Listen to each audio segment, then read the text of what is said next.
everyone, and welcome into another episode of Hot Mic. We are so glad that you are with us. The mic is hot, but it is freezing outside. It's so cold. And by the time you're hearing this, it will likely still be cold. I don't know that it will ever get warm again. That's how it's starting to feel right now. Yeah. I told Tom this morning I'm in the acceptance stage of this. It's sort of like, this is in it. the grieving process. We are really in the thick of this winter weather, wintry mix, frozen tundra, whatever you want to call it. Which, you know, as two girls who used to live in Montana, you would think, this isn't too bad for us. Right. It's easy. And I do feel like I'm a pretty confident driver in terms of maneuvering snow and ice on the roads, but it wasn't like this in Montana. No, and I think that's a common misconception because a lot of people will say, oh man, what were winters like in Montana? But it was all snow. You didn't have all of this ice and crunchy freezing rain, and that really stresses me. I don't too. like driving on ice, but all the snow, and Montana has the infrastructure, and they're very well equipped used to it. handle a lot of snow, and it just stays on the ground for a really long time. Like that's winter in Montana, not all this junk. Yes. And going down the street in your car, it's like, I drove my husband to the airport yesterday, and he was like, you are just like bouncing the whole time. Like you're in a little horse and buggy. Yeah, that's how it feels out there. I know. But grateful to have power at my house. Yes. And a lot of Kentuckians without power for a few days. Yeah. Oh, I would Terrible. hate that. I'm such a baby. I am too. I don't think I could handle it. I didn't used to be this much of a baby, but I'm getting soft as we get older. The older we get, our generation, you know, we're weak. Should we talk about weather coverage Yes, though? let's do it. Because- kind of give a behind the scenes look. Yes, I feel like that's really a time when local news stations step up and rise to the occasion. Led by our meteorology team. Yes, all four of them. Bill, Emily, Patrick, Tom. Putting in work. I think most of them like packed bags and snacks and coolers because they knew they were going to be here for so many hours. Bill worked overnight. He did a Sunday sunrise show with me. That's how I know he was there because I was there. And you know, if Bill and I are crossing paths, It's not good. that's never a good sign. But yeah, he and Patrick did the Sunday morning show together right as the storm was like at its kind of At its peak. So always fun to work with Bill, even though it was a serious weather situation. It has to be hard too because everyone is asking in the days leading up how much snow, how much snow, and there's I'm sure some pressure to put out totals, but they were saying, you know, we're giving you totals, but this is a little earlier than we normally would. And I know so much of it was dependent on the ice and the sleet, and that's why we didn't end up getting as much snow. It's complicated. It's science. It's and also math. over my head. Oh, yeah. I could never. I just put my trust in the Storm Tracker team Yes. at LEX 18. Yeah. Bill was funny a couple days after the storm. I just said, you know, how'd the weekend go? And he was like, well, you know, our snow totals were wrong and there were a lot of things at play. And I could tell that he felt maybe a little bad because everybody online is like, the snow totals are wrong. What are you doing? But, you know, I think the point is whether it's 6 inches of snow or whether it's a foot of snow, this was a major disruption for everyone's lives. Absolutely. And our meteorologists never say we are getting this exact amount of precipitation. not a guarantee. It's a prediction. So Well, and they had been saying that the week leading up to it too, right? Like they were talking about the impact of the storm. Like, either way, like you said, major disruptions to our daily lives, and we have gotten that. So we're in the thick of it. I know it's actually kind of funny. I don't think he'll mind me saying this, but because he's posted about a few of them, but Tom Ackerman has gotten a few funny comments on his Facebook page. And I said we should do a dramatic reading of them because a good some idea. of them are so angry, you know, and maybe people don't realize when they're you know, Listen, come in we're for the not meteorologist. coming to your job and saying, you idiot. Why did you do it like that? Well, you hear that over and over again, like meteorologists. I hate when people say this and they say, you know, it's the only job where you can be paid to be wrong. Right.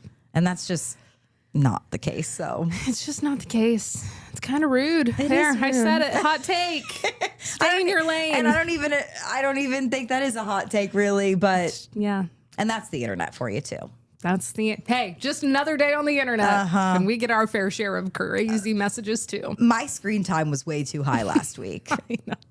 I got something on my phone on Sunday, and You got something on your phone. What do you mean? it tells you your average daily screen time. You know, Apple will tell you that, and I need to disable that Oh, I hate that. because at this point, it's between me and God. Like, no one else Preach. needs to. My phone doesn't. I mean, I guess my phone is privy because I'm on my phone, but no one else needs to know. I don't want to know. They can just put that information into the It's cloud. just judgmental. And why do they do it? I feel bad too because I will get that report on my personal phone and then I'll also get it on the work phone. I'm like disgusted by myself. It's really, I'm but a it is monster. hard when your job also revolves around. You have to stay connected. But you probably don't need to spend 2 hours on Instagram every day. No, that's not work There, I related at said that it. point. I said it. You know what I've been doing lately? What? I'm back on my Candy Crush game. Which No wonder your screen time is so I know. It's like a wintertime thing for me. It's like I just want to, you know, kill some time on Candy Crush. Yeah. And I told myself I won't spend any money on the app. Not I'm not judging anyone who spends money on the in-app purchases. Yeah. But I can't do it. But then I'll be stuck on a level because I won't buy any more like exploding candy bombs or whatever. But that's where I'm at this week. Are you crushing candy at your desk, when you're home, when you're at a stoplight? Like when I'm probably doing commercial it, breaks? I'm probably doing it the worst time possible, right before I go to bed. So it's just messing with my The brain lights waves. are beaming into your eyeballs. Yes, all of these colors and vibrations, just like setting me up for a terrible night of sleep. So that's when I do it. I know. Sometimes at my desk, if I'm like, I've worked for an hour, I need 5 minutes of Candy Crush time. Crushing candy. Put your brain on the shelf for a minute. You know, that is one of the hardest habits to kick, I think, looking at your phone before bed. And we're not really supposed to be doing it. No, they say it's terrible for you. You don't get as good of sleep. You don't fall asleep as quickly. Probably bad for your eyes. Have you heard the hack about setting your alarm on your phone and putting it outside of your room? Yeah. Well, I'm terrified to do that because I won't wake up. Well, you probably won't because you have to wake up at such an ungodly hour. I need my phone very close Yeah. to my person. I should be doing that because, as our listeners may recall, one of my resolutions was to wake up earlier. And I think that could be my answer. Because I hit snooze like 5 or 6 times. But if you're hearing that annoying alarm, you'll go and turn it off. You know what I bought though? To help with this endeavor, it's called like an egg, and it's an alarm clock, but it's round. It looks like a little sun. And Does it turn on? and like the light gradually comes on in the morning for like over the span of 30 minutes. And by the time it's at its peak, it is like so strong in your eyeballs, you have to wake up. So, you know, I ordered one of those too. Really? I had to give it away because it woke my husband up in the middle of the night. Yeah. Charlie. But I'm so glad Wear that an eye mask. a silky. Also, okay, that brings something up. First off, do you like it? I love alarm. it. I love it. Okay, Michael Berg said something to me this morning off camera. He was talking to me and Tom, and he said, I keep all of my pajamas in my bedside table. What? Have you all ever heard of that? Hannah, have you ever heard of anyone doing that? No. Hannah, our director, she has a microphone now, which Mic'd we're so up. excited A hot mic, finally. for Hannah. So Hot we might take, Michael Burke does too much. Too much. Yeah. too much. You heard it here first. I said, well, next to your in your bedside table, he said, well, it's a pretty big bedside table, and I just keep my shirts and my shorts in the drawer. I have never heard of it in my life. I've never even considered doing that. No, that would never cross my mind. I have a pajama drawer Sure. in my dresser, you know. like a normal person. Isn't that so interesting? That's like kind of been bothering me. Well, a lot of what Michael Burke bothers me. You will notice we don't have our plant today. And every day when I come into work, he has left a note on that dang thing. He's just harassing me, telling me we need to water it. And so today we just left it out of the shot completely. It's getting a little rest. Yeah. I think it looks good. It's thriving. Don't let anyone tell you that you are not a good plant mom. Thank you. Because you are. I appreciate that.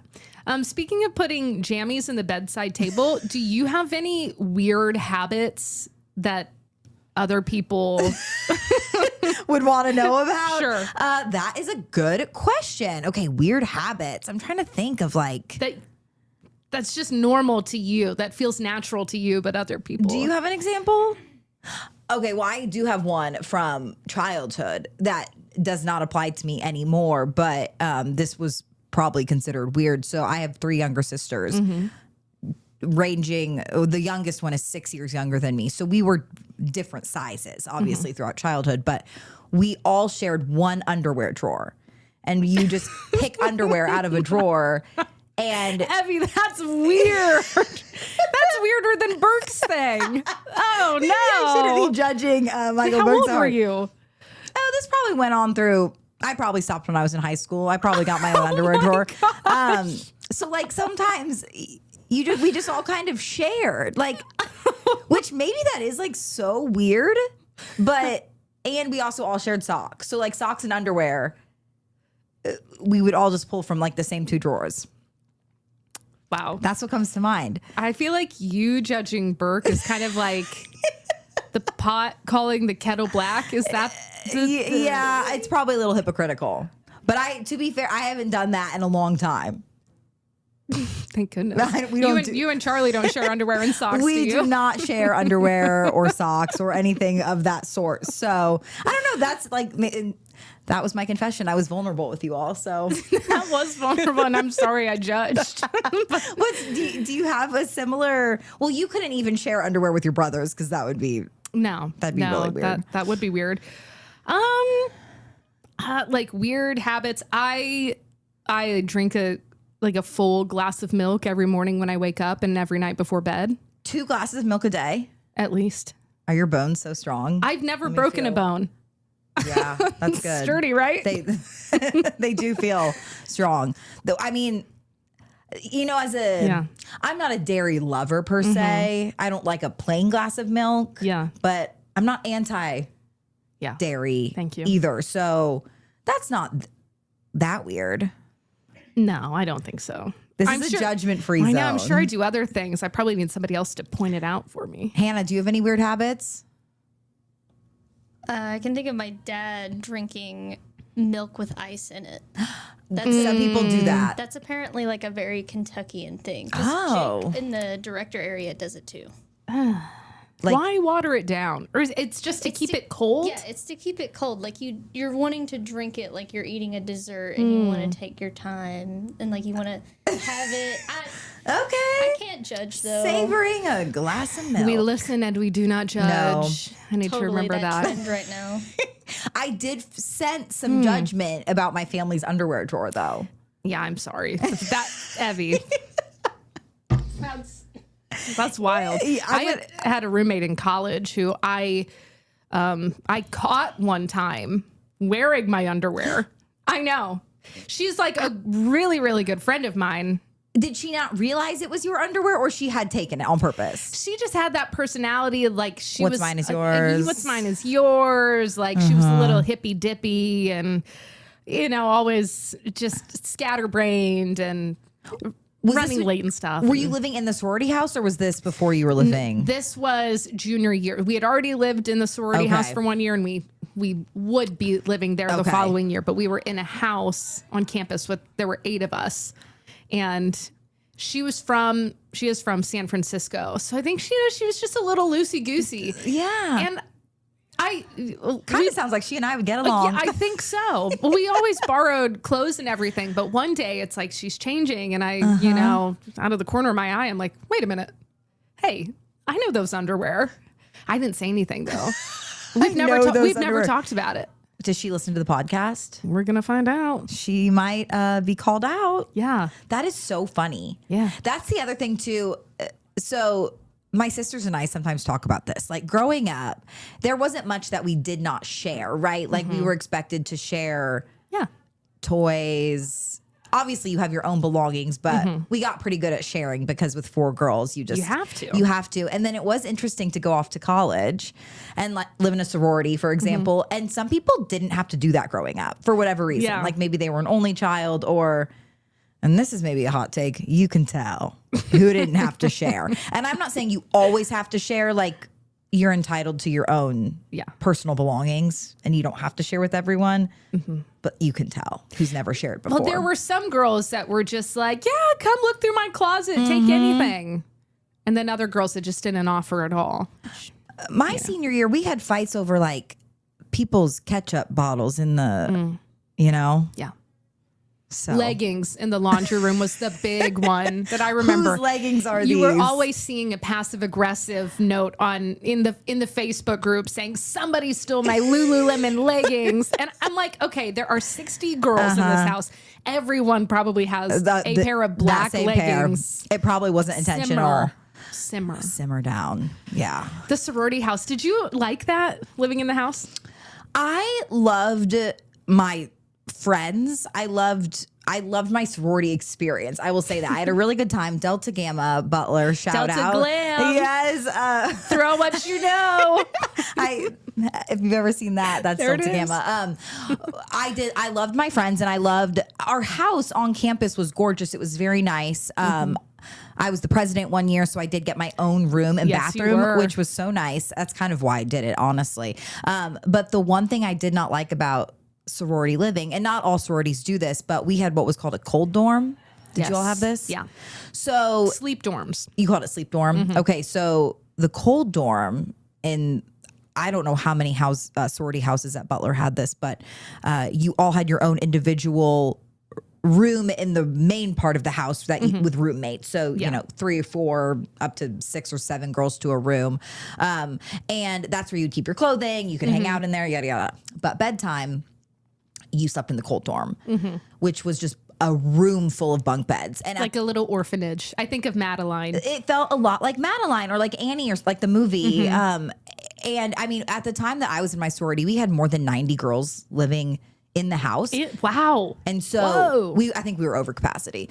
And so 90 some women living not only in the house, but also then sleeping in bunk beds.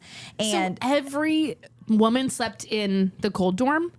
Some people would like kind of sleep on a futon in their room. But there were enough bunk beds for like... If you wanted to sleep up there, you could.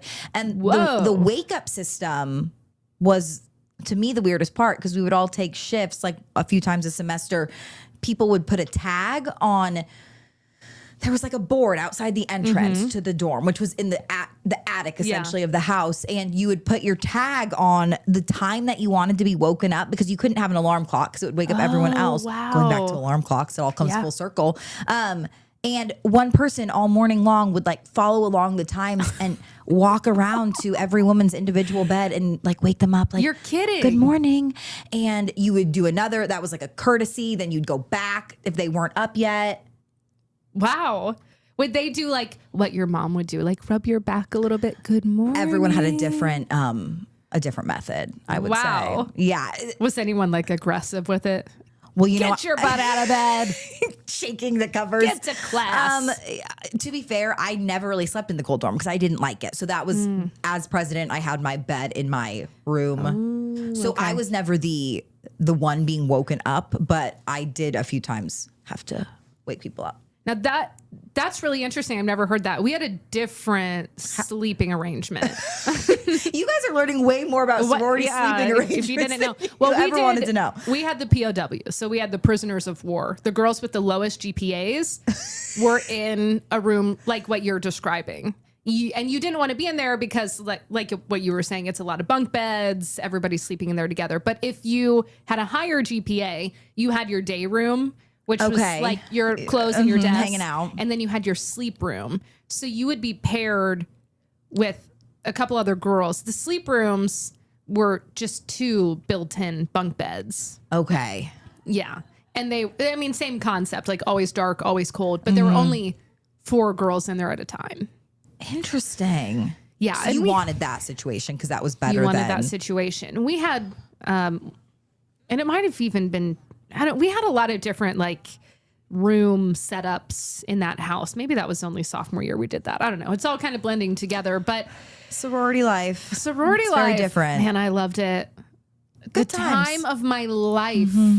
All of it. And we have, she's still with us, Marie Smith. House mom? House mom. Oh. I thought she was like 100 years old when I was at DePaul, and she's still the house mom. Still the house mom. And she had a little apartment, and this is normal for sorority. She had a little apartment attached to the house. She'd been the house mom for like 30 years, the cutest little old lady. And I think she had a boyfriend because sometimes there would be an older man in overalls that would show up at her side door. Yeah. But she was so You're cute. kind of spilling the tea. Yeah, seriously. She was so sweet, and she would always just like check in on the girls. And she would eat lunch with us, and sometimes she would have friends over. But the funniest thing with house mom, we're not naive. We know how college is. You're staying out late. You're doing some silly things. Yeah. Come Sunday morning, usually there would be some girls, never myself, of course, but some girls stumbling in, still in, maybe a mini skirt or a halter top or dressed to impress, something scantily clad. And they would be, rummaging through the kitchen for bagels or anything they could get those bagels to sop up the booze. And house mom would always be like, "Oh, you're going to church. Wait, what church do you go to?" Because it's Sunday morning.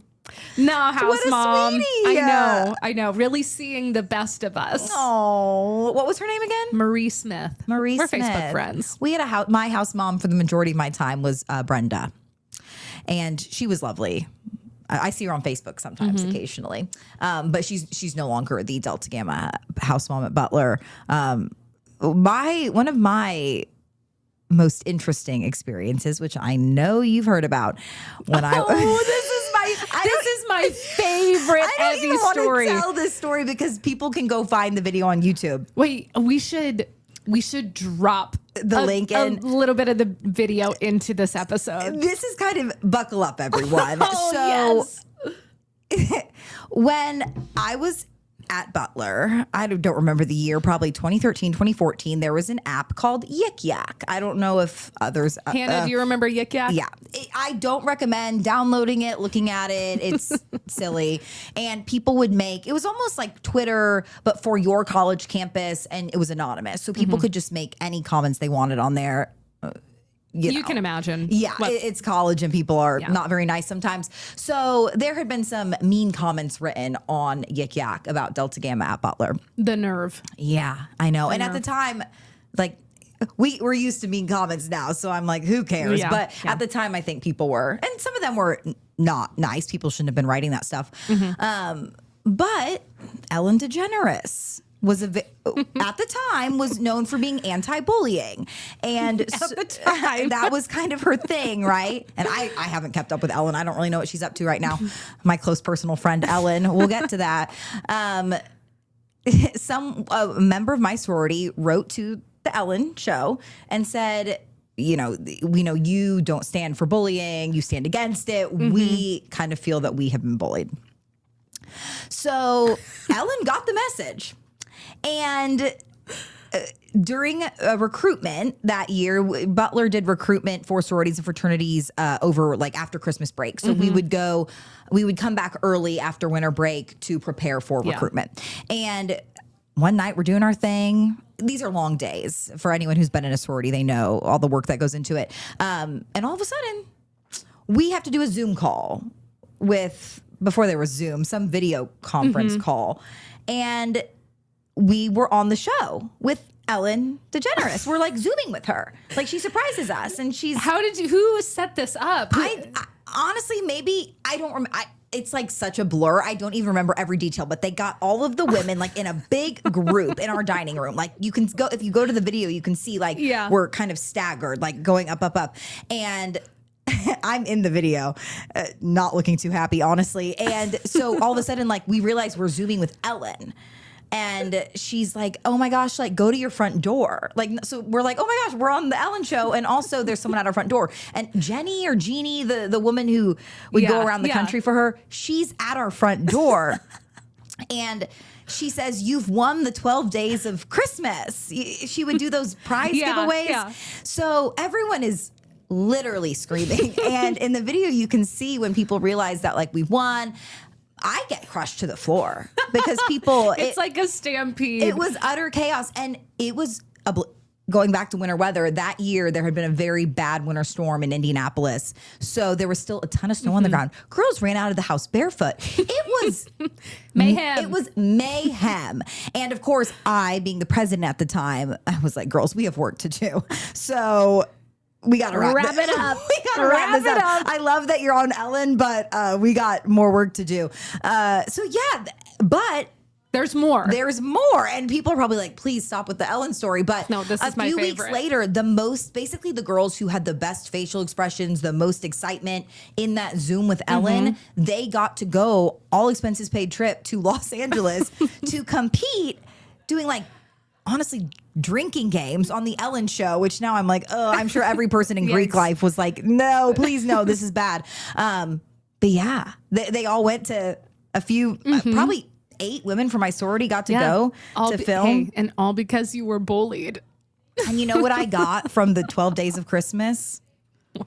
A Roku gift card. Not a Roku, a Hulu gift card. Heck yes. Yeah, not to sound ungrateful, but other people got like a trip to Hawaii and they raffled them all off. It was insane.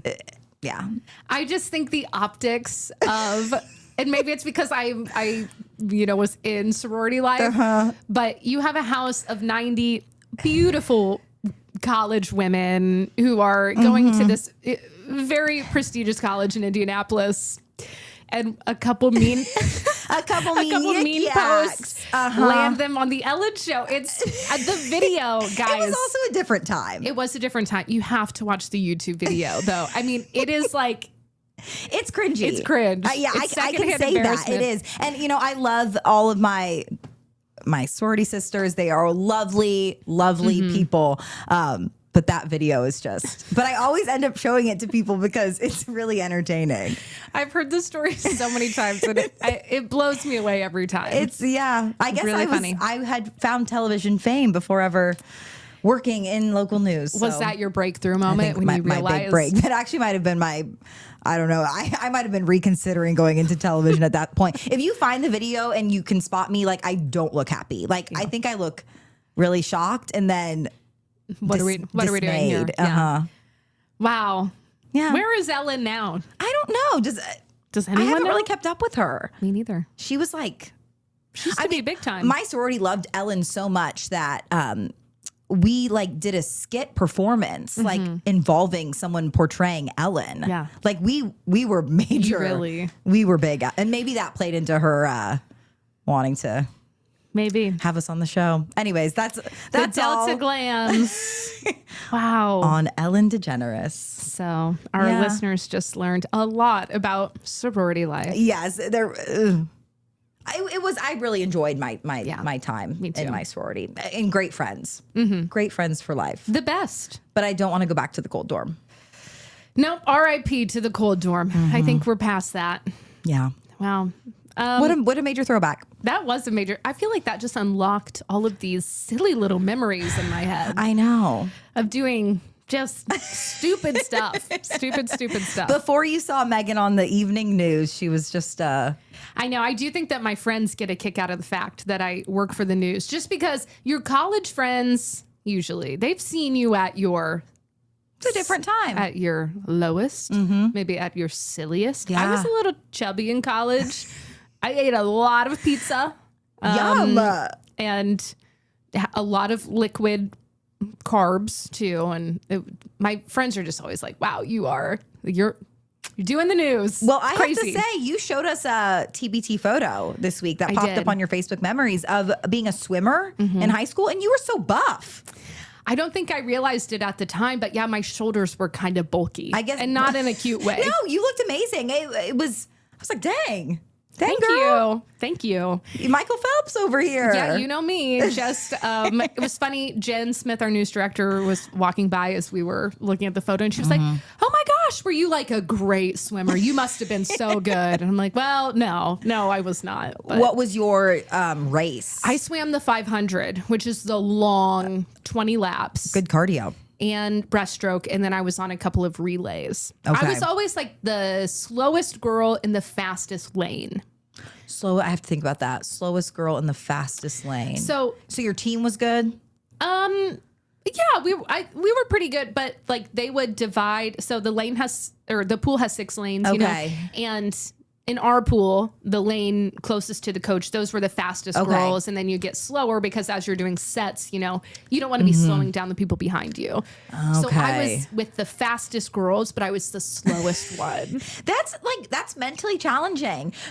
Sure. As a non-athlete, I would probably rather be the fastest girl among the slower swimmers, you know? But it really pushed me. Yeah. And made me, work my butt off. Were there any other sports that you loved doing? That I loved doing. Or that you did? I golfed. Oh, I did too. And I was god-awful terrible, really bad. Same.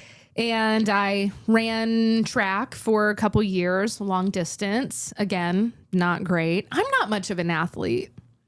I'm not either. And I have zero hand-eye coordination. Really? None whatsoever. If you throw something at me, it's embarrassing. I put my hands up. I squint. My brothers. I was saying but you're like a football family. I know. And it doesn't make any sense because I grew up on the sidelines of football fields and going to football practice every day, being surrounded by 2 older brothers, throwing things at me constantly. But yeah, I don't have that. You have other skills. I do have other skills. Thank goodness. Yeah. What about you? No, unathletic. I like to exercise and do things like that. But I think what held me back, I did golf. My parents always required us to do a spring sport and a fall sport. So I did golf and also track and field. And I tried a lot of things in track and field. I did, pole vaulting my freshman year. Wow. Well, I broke my tailbone pole vaulting. Your tailbone? Ouch. It was so painful. I was out for the season, obviously, and that happened pretty early on. So I was the manager of the pole vaulting team. Then I did sprinting one year, and then I did shot put and discus, which... Wow. And before I started shot put and discus, I had these fantasies of Evelyn is going to be such an amazing shot put thrower. But if you've ever seen the people who throw shot put and discus and do it well, they're typically very athletic, larger people with a lot of strength, and that is not how I'm built. You're just a teeny gal. I wasn't meant to be good at those sports, so that was what I did, but not well. And I also have zero sense of competition, and that has held me back. I do not care. Okay, if I lose, to me it does not matter. That used to frustrate my dad to no end because he has a competitive edge. I think a lot of people who grew up doing sports have that. Yes. Or even other activities, right? There are other, but I have never cared if I lose, ever. Some people are just programmed like that. I care a lot, but my frustration was always that I wasn't very good at anything, but I would get really frustrated because I was competitive. Are you? Are you competitive with other things too? Yeah, I think so. I think so. But, I'm just not. Games at home, well, I think board games are different. My boyfriend is. He's so good at board games. He's a board and gamer. Card games and yes. Actually, we had a moment at Christmas last year, maybe the year prior, where we were playing euchre with my parents. Oh, euchre. Euchre's hard for me. I'm bad at it. I have no strategy. I'm not quick on my feet when it comes with card games or anything. And he got a little frustrated with me because I was not up to par, I guess. And he was being really sassy. And afterwards, my mom was like, I don't really like how he gets really worked up during card games. I just think that's something that you should think about. And I'm like, I know. Did you bring it up to him? Oh, yeah. You said, Jacob. I said, you got to chill. You're up here. I need you to bring it down here. And he's like, I know. I just get really into it. Well, friend Jacob, bless his heart, he kind of, well, I wouldn't say he lied, but he downplayed his passion for gaming, right? Yes, I would say so. When you first met. I would say so. I do remember on our first date, the topic of video games came up, and he was like, yeah, I like play some. No, that is such a lie. He's got the multicolored keyboard and So the does fancy Charlie. chair, and he's got the little headset. I'm like, who are you talking? Who are these people that you're talking to? Yeah, I would say it borders obsession. But here's the thing. I have my things too. Like I We all can sit do. in front of the TV and watch 10 hours of reality TV. Candy Crush. You can be crushing candy, and I don't need anybody telling me that I'm wasting my time or No. I'm being lazy, you know? Yeah, So that's a healthy way to look let at it. our men play their games and let us crush our candy. Sometimes though, Charlie forgets that I'm trying to go to sleep at night when he's playing his video games. Yeah. And I'll hear like an exclamation from downstairs. Yeah. And I'm like, you've got to be quiet because I got to go to sleep. Yeah. Yeah, let's play our video games a little quieter. Yeah, you can't have the fancy alarm clock because it'll wake him up. But he's playing video games when you're trying to rest. He's mostly very, he's considerate, but sometimes the video games just get a little too exciting, I guess. I wouldn't know, but I played video games when I was a kid, like on the computer, back when your family had one computer. Yeah. And you would fight your siblings for some computer time after school. Yeah. So I loved the Nancy Drew Ooh, computer okay. games, which were so fun. It was Hannah, like, thoughts? did you do those too? Oh yeah, They were still so- have them. Wait, you have them? Yeah. She needs to bring them in. Ooh, because I want to that could play. be fun. I don't even know if my computer at home has a CD. You can get a thing to add to your laptop. She's I have changing. done that. She's changing my life. Okay. The Nancy Drew games were so fun, kid friendly, right? Like they were appropriate for young people. So fun. That's like my ultimate game. And The Sims. I liked The Sims as a kid too. Okay. I wasn't really into video games, but I do remember the Christmas when my brothers got Grand Theft Auto and beanbags. But to sit in, Yes. and play. Yeah, because it was like, a full week of Weed and It Move. We were eating all of our Christmas candy, and they you were were playing watching them play? Grand Theft Auto, which is like very Intense, violent. intense and inappropriate. Which my parents definitely didn't know when they got the game because I would have only been like, I don't know, probably 8 or 9. Sounds or like a something. racing game. Yeah. Yeah, no. There were like women in bikinis and like guys with guns and And isn't a new one coming out? I think like don't we've know. been waiting years for Supposedly it's coming out. like in the Okay. next year or so. Something I've like seen that. ads for it. And I haven't personally been waiting for it, but the gamers among us have been waiting for a long time for this one. So that would be really funny if we discovered that like you go home from your sunrise shift and you're playing Grand Theft Auto. back and forth between Grand Theft Auto and Candy Crush. Yeah. Hey, everyone has their thing, I guess. Yes, they do. Michael Burke keeps his pajamas in his bedside table. I play Candy Crush. So strange. Yeah. So strange. Wow, we've really covered This has been, we actually, if I'm being honest, we didn't discuss what we were going to in discuss. case you couldn't tell. This is just what's on our minds this week. Let's be honest though. We were supposed to have a guest today that we were really excited And about. we're still excited. We're still to excited. have He's him on. gonna come on, but he's iced into his home. And a lot of people still probably are dealing with something like that. Yeah. So we had to pivot. Today was, it's a girls' day. We and thought the people maybe wanted some girl time. maybe learn about sororities and our high school athletics and all of those special things. Yeah.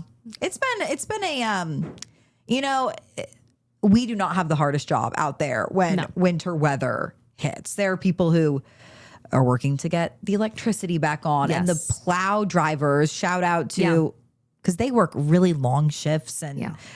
I feel like it's dangerous out there on the roads and it's cold. So shout out to everyone who's been doing that. And again, we do come into work when the weather's bad, but we have It's different. it's different.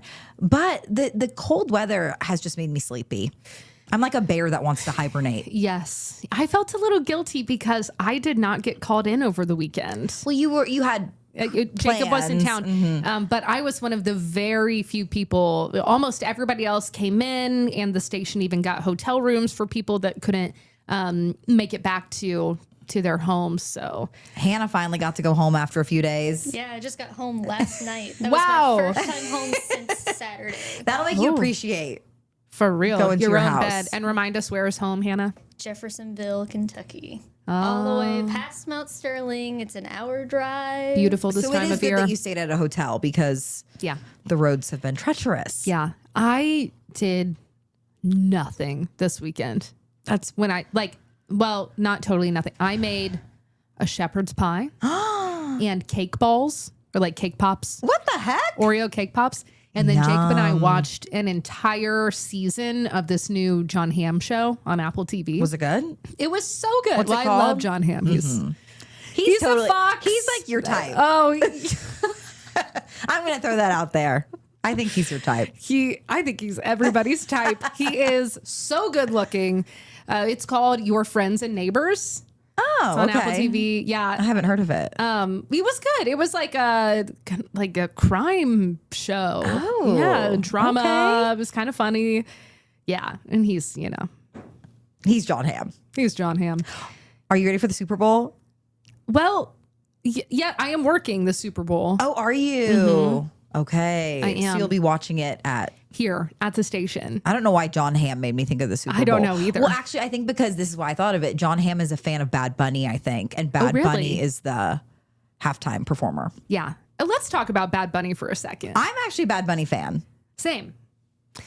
But since we've been talking a lot about Jacob this episode, he was like, and I think a lot of people feel this way. He's like, I don't know Bad Bunny. I don't know any of his music and I don't speak Spanish. So I don't think I'm going to enjoy the show. I disagree. I disagree with that too.